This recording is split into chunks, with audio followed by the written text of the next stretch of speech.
Good morning students. आज हम लोग क्लास 7 की मैथ्स में अपने करंट चैप्टर को कंटिन्यू करते हुए 5th लेक्चर को कवर करेंगे। मींस आपको 4 लेक्चर्स 4 वीडियोस आपको प्रोवाइड कराए जा चुके हैं और आपने उनको देखा होगा, समझा होगा। जो बच्चे नहीं देखे हैं पहले वो जाकर के उन चारों वीडियोस को सीक्वेंस वाइज इसलिए देखें कि उनको ये वीडियो समझ में आ जाए। और जिन्होंने देख लिया है आइए आज का वीडियो स्टार्ट करते हैं। तो हमें आज का टॉपिक क्या पढ़ना है? Solving an equation. किसी सिंपल इक्वेशन को हमें सॉल्व करने को कहा जाए या हमें करना हो तो हम कैसे करेंगे? How can solve any simple equation, ठीक है ना। तो इस मुद्दे पर आज बात होगी और आप जान ही रहे हैं बुक हमारी एनसीईआरटी है। एक्सरसाइज 4.2 पर चर्चा करेंगे। एग्जाम्पल्स तो आपकी बुक में सॉल्व हैं, तो जो नहीं सॉल्व हैं उन पर चर्चा करेंगे ताकि आपके कुछ होमवर्क भी कवर हों, ठीक है ना। तो आइए मुद्दे पर बात करना शुरू करते हैं। एक्सरसाइज 4.2 आप अपनी बुक्स को पहले ओपन करो। एनसीईआरटी एक्सरसाइज 4.2 जो कि हमारा नेक्स्ट टॉपिक है आज, जो कि कवर करेंगे। और सॉल्विंग एन इक्वेशन, किसी इक्वेशन को कैसे सॉल्व करते हैं, इस पर हम बहुत अच्छे से बात करने वाले हैं। आइए शुरू करते हैं। देखिए सबसे पहली बात तो ये हो गई कि जब हमसे कहा जाता है सॉल्व इक्वेशन तो इसका मतलब क्या होता है, ये पहले हमें आपको समझना होगा मेरे प्यारे बच्चों, ठीक है ना। तो सॉल्व द इक्वेशन का मतलब ये होता है, आप भी जानते हैं कि जैसे मैं पहले आपके सामने की इक्वेशन लिख दूं। ये देखिए एक छोटा सा सिंपल इक्वेशन मैंने आपके सामने ये लिख दिया। ये क्या है? सिंपल इक्वेशन है जो कि आप स्टडी कर रहे हो, ठीक है ना। कहा गया सॉल्व दिस इक्वेशन, कहा गया कि सॉल्व दिस इक्वेशन। इसका मतलब क्या समझते हैं हम, हमें करना क्या है? तो इसका मतलब ये होता है किसी इक्वेशन को सॉल्व करने का मतलब होता है solve any equation means we have to find out the value of variable. Means हमारा जो इक्वेशन है उसमें वेरिएबल की वैल्यू क्या है ये कैलकुलेट करके या सिंप्लीफाई करके हमें बताना होता है। इसी को कहते हैं इक्वेशन को सॉल्व करना, ठीक है ना। तो अब बात समझ में आ गई होगी कि जब कोई कहता है कि इक्वेशन को सॉल्व करो मींस क्या करना है, इसको सिंप्लीफाई करते हुए किसी भी तरीके से, वो मैं चर्चा करूंगा अभी वर्किंग रूल क्या होगा स्टेप बाय स्टेप। तो वेरिएबल की वैल्यू हमें केवल फाइंड करनी होती है, ठीक है ना। तो ये हो गया सॉल्व करने का मतलब। अब आइए देखते हैं कि कैसे सॉल्व करना होता है। तो दो तरीके होते हैं। पहला तरीका मैं आपको बताऊं, आप पहले वाले पर आइएगा क्वेश्चन पर। तो फर्स्ट क्वेश्चन में देखिए, मैं क्वेश्चन यहां नहीं लिखता हूं, यहां पर लिखा हुआ है give first the step you will use the separate the variable and then solve the equations. यहां पर लिखा हुआ है कि फर्स्ट स्टेप में आप क्या करिए, आप करोगे सेपरेट करोगे वेरिएबल को। ये देखो जरा, ये आप यहां पर समझो कि वेरिएबल और कांस्टेंट, मैंने पहले लेक्चर में अच्छे से बताया है कि वेरिएबल और कांस्टेंट दो क्वांटिटियों के कॉम्बिनेशन से इक्वेशन बनता है। तो वेरिएबल यहां क्या है, जो अल्फाबेट या लेटर नजर आता है एक्स वाई जेड, जो भी अल्फाबेट है 26 में से, वो हमारे लिए वेरिएबल है because it is unknown quantity for us. हमारे लिए ये अननोन क्वांटिटी है जिसकी वैल्यू हमें फाइंड करनी है, ठीक है ना। दूसरा जो ये 2 नजर आ रहा है, 4 नजर आ रहा है, 10 नजर आ रहा है, ये सब क्या है? ये सब नंबर्स हैं, इन्हीं को हम कांस्टेंट बोलते हैं। 10 मीन्स 11 नहीं हो सकता है, 15 नहीं हो सकता है, बट x मीन्स कुछ भी हो सकता है। अभी हमें और आपको पता नहीं है। तो जिसकी वैल्यू फाइनाइट नहीं होती उसी को हम वेरिएबल कहते हैं। आपको समझ में आ रहा होगा। और जो नंबर्स दिखाई पड़ रहे हैं वो कांस्टेंट है। तो ये कह रहे हैं क्वेश्चन में कि give first the step you will use the separate the variable and then solve. तो आप पहले वेरिएबल को सेपरेट करोगे, कैसे करेंगे यही आइए ये समझते हैं। देखिए वेरिएबल को सेपरेट करने का मतलब ये हुआ कि अब ये इक्वेशन अगर है तो हम क्या करते हैं कि वेरिएबल को सेपरेट करने का मतलब उसे अकेला करना चाहते हैं।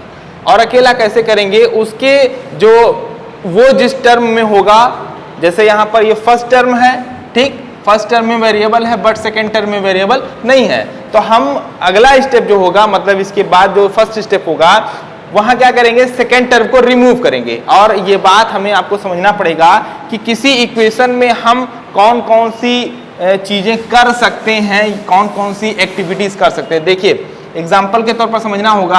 आप जानते हैं कि addition, subtraction, multiplication and division 4 mathematical operations होते हैं। तो किसी भी फाइनाइट क्वांटिटी से या किसी भी नंबर से आप क्या कर सकते हो, ध्यान देना, ये इक्वल का साइन है, ये हमारा है लेफ्ट हैंड साइड और ये हमारा है राइट हैंड साइड किसी भी इक्वेशन का।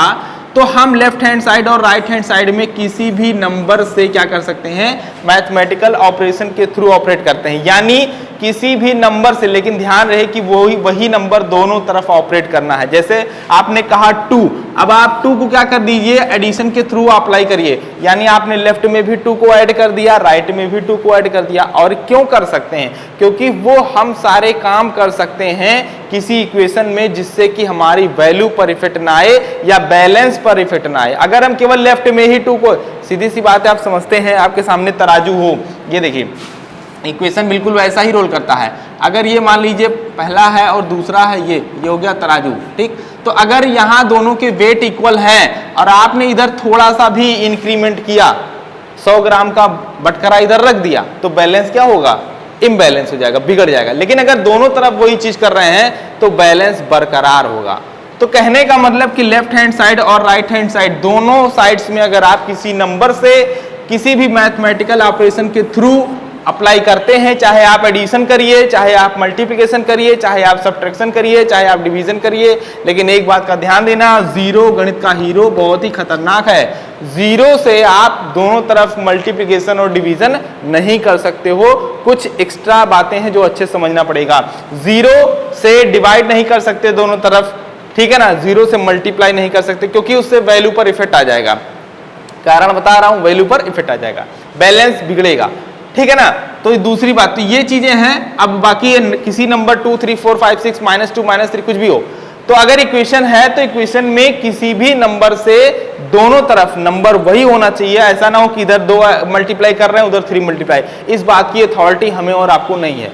बैलेंस को बरकरार रखने के लिए, बैलेंस को स्टे रखने के लिए, होल्ड करने के लिए हमें क्या करना होगा, सेम नंबर से दोनों तरफ अप्लाई करना होगा बाय एनी मैथमेटिकल ऑपरेशन, चाहे वो एडिशन की बात हो, चाहे वो सब्ट्रैक्शन की बात हो, चाहे वो डिवीजन की बात हो, चाहे वो ये बात हो। तो अब देखिए इधर अगर -4 को हमें रिमूव करना है तो हम क्या कर सकते हैं। -4 को रिमूव करने के लिए एक बात ध्यान समझना कि जब हम कहेंगे कि हमें अगले टर्म को रिमूव करना है, तो किसी टर्म को या किसी क्वांटिटी को अगर रिमूव करना है तो उसका क्या रिलेशन है बगल वाले से, ये अच्छी तरह देखना पड़ेगा। ध्यान देना कि एडिशन और सब्ट्रैक्शन का कॉम्बिनेशन एक साथ होता है, मल्टीप्लिकेशन और डिवीजन का कॉम्बिनेशन एक साथ होता है। अब जैसे यहाँ पर 4 का इसके साथ क्या रिलेशन है, सब्ट्रैक्शन, तो जाहिर सी बात है सब्ट्रैक्शन अगर है तो हम एडिशन के थ्रू रिमूव कर पाएंगे, या अगर एडिशन है तो सब्ट्रैक्शन के थ्रू रिमूव कर पाएंगे। थ्रू मतलब हेल्प से। अगर वो मल्टीप्लाई से अटैच है तो उसको हम जो है डिवीजन के थ्रू जो है रिमूव कर पाएंगे, और अगर डिवाइड है तो मल्टीप्लिकेशन के थ्रू। ये कॉम्बिनेशन आपको और हमको समझना पड़ेगा। तो आइए हम करके दिखाते हैं कि हम कैसे इस इक्वेशन में वेरिएबल को सेपरेट कर पाएंगे, ठीक है ना। घबराने की जरूरत नहीं है, ये सारी बातें अभी जब अप्लाई होने लगेंगी क्वेश्चंस पर तो आपको अच्छे से समझ में आने लगेगा। तो ये देखिए 2x - 4 = कितना लिखा है, 10। मैंने क्या समझाया कि 4 को पहले हमें रिमूव करना है ना, क्योंकि वेरिएबल को अकेला करना है, अलाउन करना है, सेपरेट करना है। तो यहाँ 4 का अगले से क्या रिलेशन है देख ही रहे हो, बीच में माइनस सब्ट्रैक्शन चल रहा है। तो सब्ट्रैक्शन को रिमूव करने के लिए क्या करना पड़ेगा, एडिशन करना पड़ेगा। तो भैया बताओ -4 का अपोजिट कौन होगा, -4 का अपोजिट +4 होगा। यानी आप जब +4 करेंगे तो -4 और +4 आपस में क्या हो जाएंगे, कैंसिल हो जाएंगे, ठीक है ना। तो यानी क्लियर हुआ, क्या क्लियर हुआ कि हमें करना क्या होगा, हमें ऐड करना होगा 4 को दोनों तरफ। तो यहां लिखेंगे एडिंग 4 ऑन बोथ साइड। यही तो समझना होता है कि हम क्या दोनों साइड में करने वाले हैं, एडिंग करना है कि मल्टीप्लिकेशन करना है कि कुछ क्या क्या करना है। तो वो सिचुएशन के अकॉर्डिंग हम समझ पाते हैं कि हमें करना क्या है, ठीक है ना। तो यहाँ देखिए अब क्या हो जाएगा, पहले आप जैसा था वैसा लिख दीजिए। ये लिखा हुआ था, हमने देखिए 4 को यहाँ ऐड किया, = यहाँ पर भी देखिए ऐड किया। ध्यान देना +4 यहाँ पर भी किया, +4 यहाँ पर भी किया, ठीक है ना। यही पहला स्टेप था। इससे क्या हुआ, हमारा ये जो सेकंड पॉइंट था कैंसिल हो गया। अब इधर क्या बचा, 2x बचा। 2x = क्या हो गया, 10 और 4 क्या हो जाएगा, 14 हो जाएगा। अब क्या अब x को अलाउन करने के लिए क्या करना पड़ेगा, इस 2 को रिमूव करना पड़ेगा। ध्यान देते रहना। तो अब बता दो कि इस 2 को अगर हम रिमूव करने की बात करें, यहां मैं लिखता हूं 2x = 14। अब बगल वाले 2 को हमें रिमूव करना है। फिर मैंने क्या कहा कि किसी भी क्वांटिटी को रिमूव करना होगा तो हम देखेंगे पहले कि बगल वाले से मींस वेरिएबल से या अपने नेक्स्ट टर्म से क्या रिलेशन है। तो 2 और x के मिड में कौन सा मैथमेटिकल ऑपरेशन आपको नजर आता है? ना प्लस है ना माइनस है, मीन्स ना एडिशन है ना सब्ट्रैक्शन है, और कोई साइन नहीं होगा तो क्या समझोगे? मल्टीप्लिकेशन समझोगे। कुछ बातें अच्छा समझना होगा, याद नहीं करना होगा। तो जब दो क्वांटिटीज दिखाई दे और उनके मिड में कोई साइन ना हो तो वहां क्या समझोगे? वहां मल्टीप्लिकेशन समझोगे। तो अगर ये मल्टीप्लिकेशन के थ्रू अटैच है, रिलेट है, तो हमें इसको मल्टीप्लिकेशन है तो क्या अब एडिशन सब्ट्रैक्शन तो करना ही नहीं है, क्योंकि मल्टीप्लिकेशन का कॉम्बिनेशन किससे है? डिवीजन से। ये बात ध्यान देना हमेशा। अगर कोई क्वांटिटी एडिशन और सब्ट्रैक्शन के थ्रू अटैच है तो उसको रिमूव करने के लिए एडिशन सब्ट्रैक्शन करना है। जैसे कि यहाँ सब्ट्रैक्शन था तो मैंने एडिशन किया, ठीक। अब मल्टीप्लिकेशन है तो क्या करेंगे? डिवीजन करेंगे। यानी यहाँ क्या लिखेंगे? Dividing by 2 on both side. तो ये देखो समझ आया कि डिवाइडिंग करनी है, क्योंकि ये मल्टीप्लिकेशन से अटैच है। मल्टीप्लिकेशन का अपोजिट क्या हो जाएगा? डिवाइड हो जाएगा। तो dividing by 2 on both side, dividing by 2 on both side. तो अब जो है मैं यहाँ आपको करके दिखाता हूँ, स्पेस नहीं है, यहाँ करके देखिए। Dividing by 2 on both side. तो देखो जरा 2x इक्वल टू 10 लिखा है ना, यही तो स्टेप है। तो अब बताओ 2 से डिवाइड कर रहे हो तो ये देखो 2x लेफ्ट में भी 2 से डिवाइड कर दिया, और सॉरी यहाँ पर 14 लिखा है, 14 लिखा हुआ, ये देखिए। अब यहाँ पर भी 2 से डिवाइड कर दिया, तो बताओ 2 से 2 क्या हो गया? कैंसिल हो गया। अब ये हो गया x और ये हो गया 7 और ये हो गया हमारा जवाब। तो आपने देखा, मैंने एक, यही हमारा जवाब है। वेरिएबल की वैल्यू फाइंड हो गई ना। The value of x is क्या? 7। यही करना था। किसी इक्वेशन को सॉल्व करने का मतलब ये होता है कि हम वेरिएबल की वैल्यू को फाइंड करें, और वेरिएबल की वैल्यू को फाइंड करने के लिए वेरिएबल को एलॉन करना होगा, अकेला छोड़ना होगा, ठीक है ना। और उसके लिए जो उसके आजू बाजू अगल बगल के टर्म्स हैं या नंबर्स हैं वो कैसे हटेंगे, इस पर मैंने आपसे चर्चा एक क्वेश्चन के थ्रू किया। अभी और भी क्वेश्चंस लेते हैं तो और अच्छे से क्लियर होगा। तो मैंने आपको जो बात समझाई है एक, ये बहुत अच्छे समझ लेना मेरे बच्चों, कि एडिशन सब्ट्रैक्शन का कॉम्बिनेशन एक साथ है। अगर कोई क्वांटिटी एडिशन के थ्रू बगल में अटैच है या लगी हुई है तो उसको सब्ट्रैक्शन से आप रिमूव कर पाओगे। मतलब दोनों एक दूसरे के लिए हेल्पफुल हैं। यहाँ पर क्या है? अगर मल्टीप्लिकेशन है तो डिवाइड करोगे, और अगर डिवाइड है तो मल्टीप्लाई करोगे। क्या करने के लिए? उस नंबर को, उस क्वांटिटी को रिमूव करने के लिए। जैसा कि यहाँ आपने देखा था -4 सब्ट्रैक्शन से रिलेट था, तो हमने एडिशन किया तो -4 रिमूव हो गया। कहाँ से? लेफ्ट हैंड साइड से, क्योंकि वेरिएबल कहाँ है? लेफ्ट हैंड साइड में। तो वेरिएबल को अकेला छोड़ने के लिए स्टेप बाय स्टेप काम करना है। अब x के साथ में 2 जो है अटैच है, इस 2 को रिमूव करना था। तो देखा कि 2 का हमारे x के साथ क्या रिलेशन था? मल्टीप्लाई का रिलेशन था। तो मल्टीप्लाई का रिलेशन अगर है तो क्या करेंगे? डिवाइड करेंगे रिमूव करने के लिए। तो इसलिए मैंने 2 से दोनों तरफ डिवाइड कर दिया, और बाकायदा ये सब आप यहाँ पर लिखोगे, ठीक है ना। एक क्वेश्चन और आपके बुक से लेते हैं और फिर समझाते हैं। देखिए, ये तो मैंने एग्जांपल लिया था आपको समझाने के लिए, और उम्मीद है ये समझ में भी आपको आया होगा, ठीक है ना।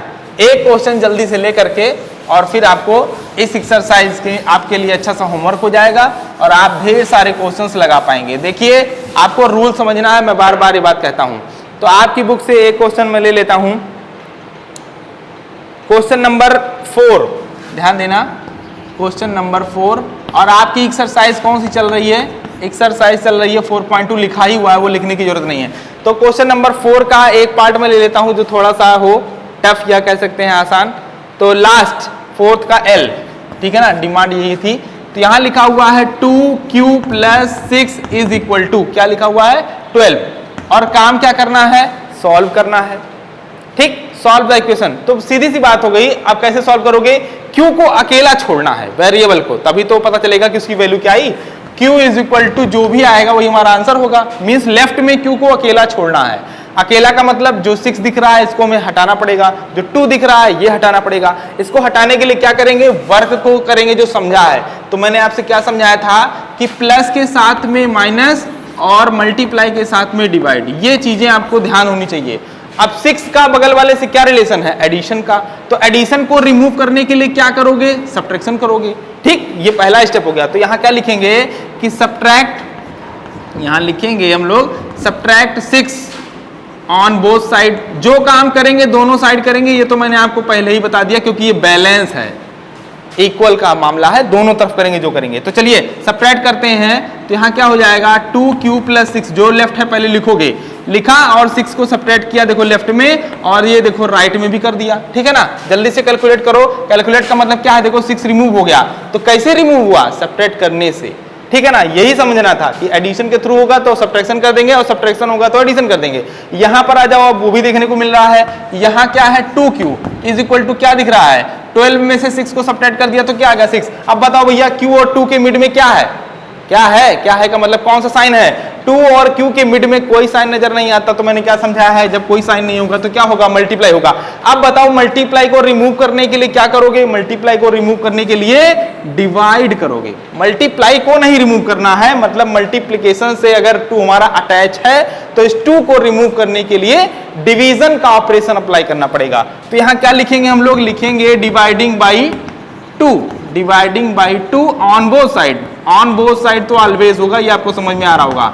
तो ये देखो भैया लेफ्ट हैंड साइड को हमने 2 से डिवाइड कर दिया और राइट हैंड साइड को भी 2 से डिवाइड कर दिया और 2 से 2 कैंसिल हो गया और q इज इक्वल टू क्या आ गया, 3। कितना आसान है, q की वैल्यू आ गई और q की वैल्यू का मतलब it is the solution of the given equation. q means variable, variable की वैल्यू फाइंड करना ही किसी इक्वेशन को सॉल्व करना होता है। तो उम्मीद है आपको ये टॉपिक समझ में आया होगा कि किसी इक्वेशन को हम कैसे सॉल्व करते हैं। मैंने आपको 2 क्वेश्चन के थ्रू वर्किंग रूल और प्रोसीजर समझाने की कोशिश की है। मिलता हूं नेक्स्ट वीडियो में, बिल्कुल भी परेशान ना होइएगा, इस पर और भी चर्चाएं विस्तृत रूप से होंगी। तब तक के लिए धन्यवाद, थैंक यू सो मच।